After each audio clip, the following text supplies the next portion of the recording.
близо за подаване към Владимир Гаджев, който е на границата на наказателното поле. Георги Иванов пък каза нещо на Жилазиньо в този момент. Бразилецът ще центрира. Ниско по тревата към Генев беше насочена топката. Той пропуска към Лусио Вагнер. Ново подаване в наказателното поле. Удар там на Тасевски и това е гол. Гол за Левски. Дарко Тасевски бележи за сините. В великолепна форма се намира македонският футболист и той успява да я овенчае с попадение в 44-та минута. Дарко Тасевски открива резултата. Много технично изпълнение на македонеца. Той просто погали топката с глава.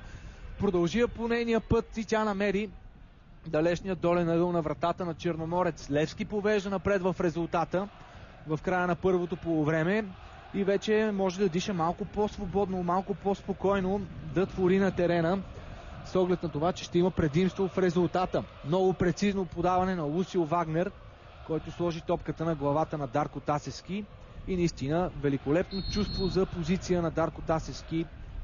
Без да гледа към противниковата врата, той насочи безупречно топката. Ново подаване там. Тасевски опита да свали топката към Георги Иванов. След това Жилазиньо удар в гредата.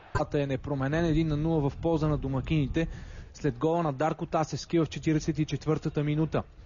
Една промяна е извършена в състава на Черноморец на полувремето от Красимир Бълъков. Футболиста с номер 18, който сега центрира в наказателното поле и възможно за Черноморец и гол. Георги Иванов иска топката, получава деветката на Левски. Бави се обаче подаването му към Жилазиньо. Най-накрая получава бразилеца. Успява да центрира. Топка за Йовов. Възможност пред Христо Йовов и великолепен гол. Христо Йовов прави резултата 2-1 за Левски. В типичния си стил Христо Йовов успява да даде преднина на сините.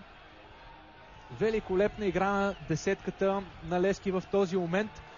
В типичния си стил, защото до преди минути Христо Йовов определено изглеждаше, че не е в час с играта на Левски.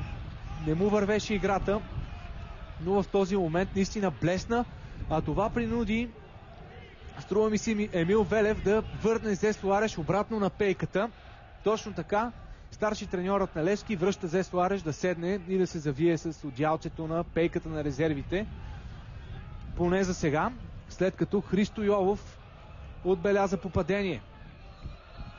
Христо Йовов обаче сам показа, че ще желае тази смяна и Зе Суареш отново е принуден да стане на крака и да бъде готов да влезе в игра.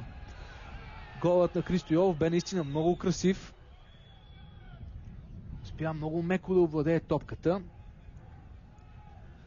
Спря великолепно с левия крак и след удар с десния отбеляза. Сега ще бъде аплодиран Христо Йовов от трибуните на стадион Георги Аспарухов. Никакви шансове нямаше пред Владислав Стоянов да отрази този зоната на левият бек.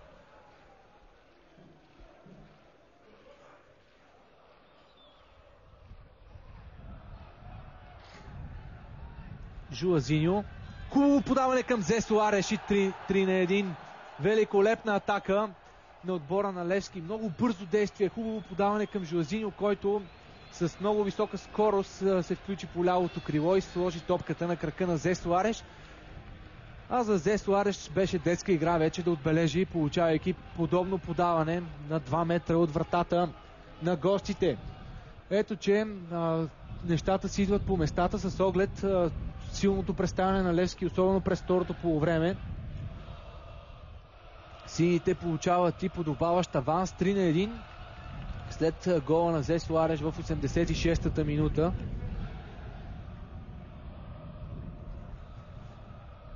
Това са нападенията, които искат да виждат футболистите, привържениците на Левски. Прощавайте, много скорост има в футболистите с сини екипи.